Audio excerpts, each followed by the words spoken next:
як додгоҳ дар Ҳинд ситораи Болливуд Салмон Хонро ба 5 соли зиндон маҳкум кард. дар ҳукми рӯзи 5 апрели додгоҳ гуфта шудааст, ки ҳунарпешаи маъруф даст ба шикори ғайриқонунӣ задааст.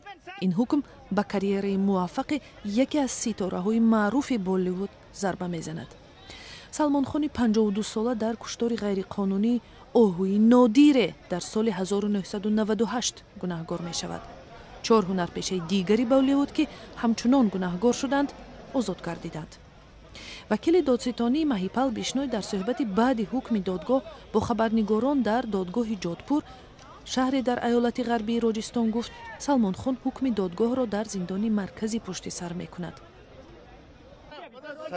додрас Дев Кумархатри дар ҳукми худ гуфт, Салмонхонро аз рӯи моддаи 9 дроб 51 аҳдномаи ҳифзи ҳаёти вуҳуш гунаҳкор эълон карда, ӯро ба 5 соли зиндон ва ҷарима дар ҳаҷми 5000 рупия, ки муодили $154 аст, маҳкум мекунад.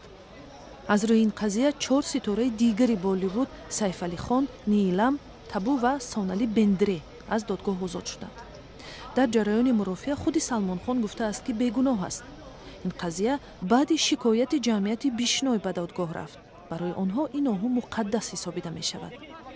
маълум нест, ки мавқеи вакили дифои ҳунарпеша чист, чунки баъди мурофиа ӯ дастнорас буд. инчунин маълум нест, ки то куҷо худи ҳунарпеша талош мекунад бар ивази зиндон пардохти гаравпулиро пешниҳод кунад.